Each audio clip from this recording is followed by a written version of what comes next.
السلام عليكم ورحمة الله وبركاته. أهلا بيك يا صديقي في فيديو جديد. فيديو النهاردة إن شاء الله هنبدأ نعمل أول API معانا وهو الريجستر. وبدون كلام كتير يلا بينا على كده نخش على نوشن نشوف ال API بتاعنا اللي هنشتغل عليه. ال API اللي هنشتغل عليه طبعا الميثود بتاعته هي بوست الراوت بتاعنا. كلام جميل. عايزين إن شاء الله لما نخلص نعمل تشيك عليه، بحيث طول ما احنا ماشيين في الكورس كل ما نخلص حاجة نعمل تشيك عشان نعرف احنا ماشيين ازاي خطوة بخطوة. فكده شيل التشيك واقفل التابة ديت وخش لي على في اس كود. كلام جميل. ده طبعا آخر حاجة كنا واقفين عنده. عملنا طبعا الراوت وطبعا قلنا له يبعت لنا hello students على الراوت ده زي الفل. دلوقتي احنا محتاجين نعمل ايه؟ دلوقتي احنا محتاجين نعمل راوت يبعت المستخدم يبعت فيه بياناته، بيانات تسجيل الدخول بتاعته، زي طبعا الايميل والنيم والجندر والايج والباسورد والاي دي. طبعا يعني هم 6 بيانات، تعالى نكتبهم هنا كده عشان يبقوا قدامنا. هم عبارة عن اي دي ونيم وايج وايميل وجندر واخيرا الباسورد. زي الفل. اعمل بس سبيس هنا كده. كلام جميل. عايزين ايه؟ نستلم الحاجات ديت من البادي. كلام زي الفل. تعالى بقى نشوف هنعمل الكلام ده ازاي. اول حاجه احنا محتاجين طبعا نشوف كده، تخش على بوست النوشن. الميثود بتاعتنا هي بوست، فاحنا نغير ديت نخليها بوست. كلام زي الفل. ده الراوت بتاعنا. تمام، ده الراوت بتاعنا. طبعا فكك من اول شويه دولت مش محتاجينهم. احنا محتاجين ايه؟ الراوت بس اللي هو اوس ريجستر. هاتهولي كده وضيفهولي هنا كده زي الفل. طبعا خد بالك من حاجه. دلوقتي احنا قلنا هنشتغل على بورد 5000. هات لي البورد عشان احنا كنا عاملين 3000. حطه هنا والدنيا زي الفل كده. شيل بقى وتعالى نشوف هنعمل ايه. دلوقتي احنا لما كنا في مشروع الفايل سيستم كنا بنعمل ايه؟ كنا بنجيب الفايل، بننادي على الفايل الاول وبعدين بنجيب البادي ونضيفه جواه. هو ده اللي احنا عايزين نعمله. بس طبعا احنا مش هنعمل فايل بقى، هنعمل اري نضيف فيها الداتا اللي المستخدم هيضيفها في بوست مان. زي الفل. فنكتب هنا let data equal array. طب ليه طيب نعمل اري؟ طب ما نعمل فايل كده نضيف فيه الداتا يبقى شكل احسن. حتى بص، هو دلوقتي احنا مش عايزين نعمل فايل ليه؟ عشان احنا كمان كام فيديو هنبدا نستخدم داتابيز. فبدل ما نضيع وقت على الفاضي، لا نعمل اري كده بس كتست، عشان ايه؟ لما نيجي نخش على الداتابيز بقى فايه هنخزن على طول في الداتابيز، يبقى التعامل من هنا للداتابيز على طول ان شاء الله. كلام جميل وزي الفل. دلوقتي دي الداتا او يعتبر الفايل بتاعنا زي ما كنا عاملين في الفايل سيستم. زي الفل. دلوقتي احنا محتاجين نجيب البيانات ديت من بوست مان. هنجيبها ازاي؟ بكل بساطه يا صديقي، البيانات دي بتيجي في حاجه اسمها request دوت body. تمام. request دوت body دي عباره عن اوبجكت بيبقى فيه البيانات اللي انت بتبعتها في بوست مان. كلام جميل وزي الفل. تعالى نطبع الريكوست بادي ونشوف هيطلع لنا ايه. اكتب console دوت log request دوت body ونسيب ونروح على بوست مان. تعالى اقفل وافتح لي بوست مان. يا مسهل الحال يا رب. افتح لي كده تابة جديدة واعمل لي هنا كده تابة جديدة كده. اعمل لي هنا بوست واعمل لي هنا HTTP. اقول لك على حاجة، هات لي بتاع من نوشن بدل ما نقعد نكتب كل حاجة. كوبي وضيفه لي هنا. خش لي على البادي وخش لي على الرو. طبعا احنا قلنا محتاجين نبعت ايه؟ قلنا اول حاجة نبعت اي دي هيبقى 1. ممكن طبعا الشاشة تبقى او الكلام مش واضح قدامك عشان الكلام صغير. فكرة ان اصلا بوست مان ما بيعملش زوم، فيعني استعمل الحتة دي بس كده لحد ان شاء الله ما نبقى نخش ايه على الاكستنشن بتاع فيس كود ونشتغل عليها باذن الله. كلام جميل. محتاجين نعمل ايه تاني؟ نبعت النيم بتاعه وليكن مثلا محمد. ومحتاجين كمان نبعت الايج وليكن 19. كمان محتاجين نبعت الايميل. طبعا هيبقى مثلا لا كده محمد مثلا @gmail.com.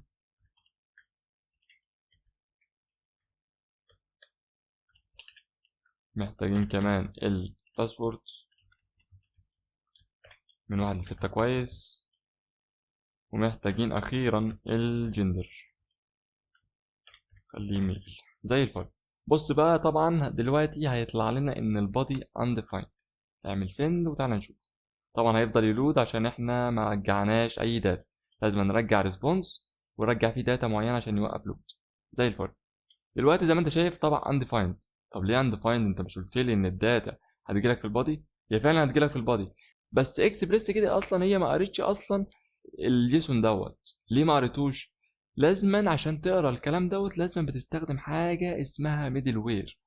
ايه بقى الميدل وير بقى والحاجات ديت؟ بص، الميدل وير دي حاجه في اكسبريس. تعالى بس كده نعرف ازاي نستخدم الميدل وير. اكتب اب اللي هو المتغير بتاعنا دوت، وتقول دوت يوز. يوز هنا ديت بتكتب فيها اكتر من ميدل وير. زي ما انت شايف بيعمل سبريد لحاجه اسمها هاندلر ديت، يعني بيقول لك اكتب هنا الميدل وير انت عايزه كله، او تكتب كده اكتب ميدل وير زي ما انت عايز. زي الفل. كلام جميل. ايه بقى الميدل وير ده؟ الميدل وير ده ببساطه زي ما انت شايف كده هو عباره عن فانكشن بتمرر جواها زي فانكشن مثلا او اي حاجه، او مثلا زي ما نقول ميدل وير. تمام. بيتنفذ اول ما تعمل الريكوست بتاعك، يعني قبل ما يروح على الراوت ده والكنترول والحاجات دي كلها، قبل ما يجي هنا اصلا بينفذ الميدل وير ده الاول. تمام. فدي فكره عمل اصلا الميدل وير. طبعا هنفهمها اكتر كمان في المشروع لما نخش ونتقدم في المشروع اكتر، فده شرح بسيط عنها بس مش اكتر. زي الفل. محتاجين ايه بقى نعمل هنا؟ محتاجين نستخدم ميدل وير تبع اكسبريس اسمه جيسون. اكسبريس دوت جيسون ده بيعمل ايه؟ ده بيقرا ملفات الجيسون اللي احنا بنبعتها هنا كده. زي الفل. اعمل بس كانسل عشان بدل ما يقعد يلود كده على الفاضي. فنقول له هنا ايه؟ محتاجين نستخدم حاجه اسمها اكسبريس. اكسبريس اللي هي ديت جواها حاجه اسمها جيسون، وافتح كده القوسين بتوعها وسيب. كده بقى اكسبريس تقدر تقرا الريكوست بادي. تمام. ليه تقدر تقرا الريكوست بادي؟ عشان احنا قلنا ان الميدل وير بيتنفذ قبل ما يخش على الراوت او الكنترول بتاع الراوت اصلا. تمام. فدوت هيتنفذ الاول وبعدين هيخش بقى على الراوت ويهندل الدنيا دي. فزي الفل كده والدنيا تمام. تعالى بقى نشوف هيشتغل ولا لا. يعمل سند. طبعا هيفضل يلود عشان ما جالناش ريسبونس. بص بقى، هنا بعت لك البادي اهو، بعت لك البادي واحد والنيم والايج والميل والحاجات دي كلها. كلام جميل وزي الفل. وقبل بقى كده اعمل لي كانسل في وسط مان. وكده احنا عرفنا نستقبل ازاي الداتا. تمام. عشان نستقبل الداتا من البادي فلازم نستخدم ميدل وير اكسبريس دوت جيسون. زي الفل. محتاجين نعمل ايه بقى دلوقتي؟ عايزين نعمل ديستراكشن للداتا دي بقى. فتعالى كده نقول له هنا كونسول كونسول ايه، نقول له كونست، ونعمل ديستراكشن ونفتح ايكوال ونقول له ريكويست دوت بادي. هنستخرج ايه بقى من البادي دوت؟ هنستخرج الداتا دي، الاي دي والايميل والنيم والحاجات دي كلها. هات لي دولت كلهم كده كوبي ضيفهم لي. طب انت ممكن تسالني تقول لي طب ليه يا عم محمد نستخدم مثلا ديستراكشن؟ طب ما ناخد الريكوست البادي على طول كلها مره واحده. كلام جميل يا صديقي، بس خد بالك من حاجه. دلوقتي المستخدم لو عمل لي كده مثلا، يعني عمل لي قامه هنا كده وكتب لي رول ادمن، هل ده ينفع؟ الكلام ده هيجي في البادي. طب ده ينفع؟ احنا مش محتاجين الكلام ده في البادي. يعني تعالى نعمل كونسول لوج كده، كونسول لوج الريكوست دوت بادي، سيف واعمل سند. الرول اتبعتت هنا. طب احنا مش عايزين الكلام ده، انت كده اصلا هتعلي صلاحيه المستخدم وهو مالوش الكلام ده اصلا. احنا مش عايزين البادي كله، لا احنا عايزين جزء من البادي. كلام جميل. فايه نعمل ايه؟ هنستخدم الديستراكشن، وهبقى بوستمان بس الاول ونشوف هنعمل ايه بعد كده. كلام زي الفل. احنا كده جبنا البيانات من بوستمان، محتاجين نعمل ايه تاني؟ محتاجين نضيفها جوه الاري. بس هنعمل بقى داتا دوت بوش، وضيف لي كل الكلام ده، سيف وحط الكلام ده هنا. محتاجين نعمل ايه تاني؟ محتاجين نعمل اخر بقى خطوه، ايه هي؟ ان احنا نرجع ريسبونس. اصلا محتاجين ريسبونس يقول لنا جيسون برضو، يبقى ريسبونس عباره عن جيسون، يبقى فيه سكسس بترو ومسج. يعني مثلا هو يبعت له مسج مثلا ان في يوزر اتضاف او كرييتد نيو يوزر مثلا، وكمان نبعت الداتا الاري دي، يعني نشوف الداتا اللي اتضافت جوه الاري دي. زي الفل. نقول له ريسبونس. بص بقى، احنا دلوقتي الاول محتاجين نبعت ستاتس كود. تمام. على حسب الحاله اللي احنا واقفين فيها دلوقتي. فاحنا واقفين في حاله الكرييت. الكرييت ديت يعني 201. زي الفل. فالريسبونس هنا بتقدم لك حاجه جواها فانكشن اسمها دوت. طبعا انت بتخش بدوت، هي الفانكشن اسمها ستاتس كده، تفتح بقى القوسين بتوعها، وهنا بيقول لك اكتب لي الكود او الرقم بتاع الستاتس بتاعك. هنقول له 201 لانه كرييتد زي الفل. وبعدين نقول له جيسون. جيسون ده بيعمل ايه؟ يعني رجع لي جيسون، رجع لي الريسبونس بتاعي، خليه عباره عن جيسون. وهنكتب بادي طبعا. البادي هيبقى عباره عن ايه؟ عباره عن مسج اسمها سكسس. طبعا تقدر تكتب اي حاجه انت عايزها، بس احنا هنكتب ايه؟ سكسس. نخليها بترو، نقول له مثلا العمليه نجحت، ونرجع لي كمان مسج مثلا وليكن created new user، يعني في يوزر جديد اتضاف. وكمان رجع لي الداتا دي اللي هي مين؟ اللي هي الاري دي، اللي هي مين برضو؟ اللي هي هيتضاف جواها اصلا اليوزر اللي احنا ضفناه. كلام جميل. نسيب ونشوف الكلام ده اصلا هيشتغل ولا لا. نعمل سند. وزي ما انت شايف، تعالى بس ركز معايا الاول. هنا 201 كرييتد، تمام، ده الستاتس كود. وهنا طبعا رجع لك سكسس مسج، ورجع لك المسج، ورجع لك الداتا. تعالى كده نجرب نغير الاي دي، خلي 2، ونخلي دوت مثلا عمر، وخلي دوت 19، وخلي دوت عمر برضو، وخلي لي كل الباقي دوت زي ما هو زي ما كان. خد بالك من حاجه، انا بعت ادمن، هل الادمن موجوده هنا؟ مش موجوده. بس احنا لو كنا عملنا ريكوست بادي، تعالى بقى اوريك. لو شلنا كده دوت كده كله، وكتبنا هنا ريكوست والبادي، وفي دوت كام مش عايزينهم، وسيب.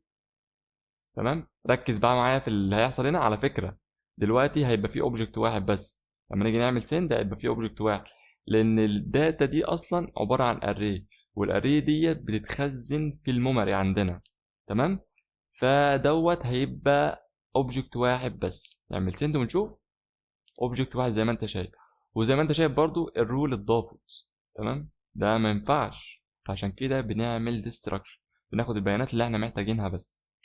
اعمل كنترول زد كده، ارجع ورا وسيب، والدنيا زي الفل. اعمل سند تاني كده، زي ما انت شايف الرول ما اتضافتش. كلام جميل زي الفل. تعالى بقى نعمل ايه على نوشن. احنا خلصنا الاي بي اي دوت، ورجع لي تاني على فيس كود. طبعا الاي بي اي دوت ما خلصش بشكل كامل، احنا خلصناه بس كتيست كده مش اكتر. يعني ازاي الدنيا بتبقى شغاله وليس علم. يعني لسه محتاجين نعمل فاليديشن، ان احنا مثلا المستخدم دوت ممكن هنا بيكتب، بدل بيكتب النيم بالسترنج بيكتبه مثلا نمبر. يعني ممكن تعالى هنا كده، وليكن مثلا هات لي دوت كده، اعمل لي كده، اكتب لي مثلا رقم كده، اعمل سند. خدت بالك من حاجه؟ بعت لي اصلا النيم نمبر. هل ده ينفع؟ لا، ما ينفعش. فده احنا محتاجين نعمل فاليديشن. وكمان اصلا احنا كده ما بنحفظش اصلا في الداتابيز، بنحفظ في اري. فكل حاجه لسه في حاجات كتير محتاجه تتعدل. فايه ده في المستقبل ان شاء الله لما اتعامل مع الداتابيز. وطبعا لو انت بتسال انت ليه دلوقتي وضاف لي هنا 2،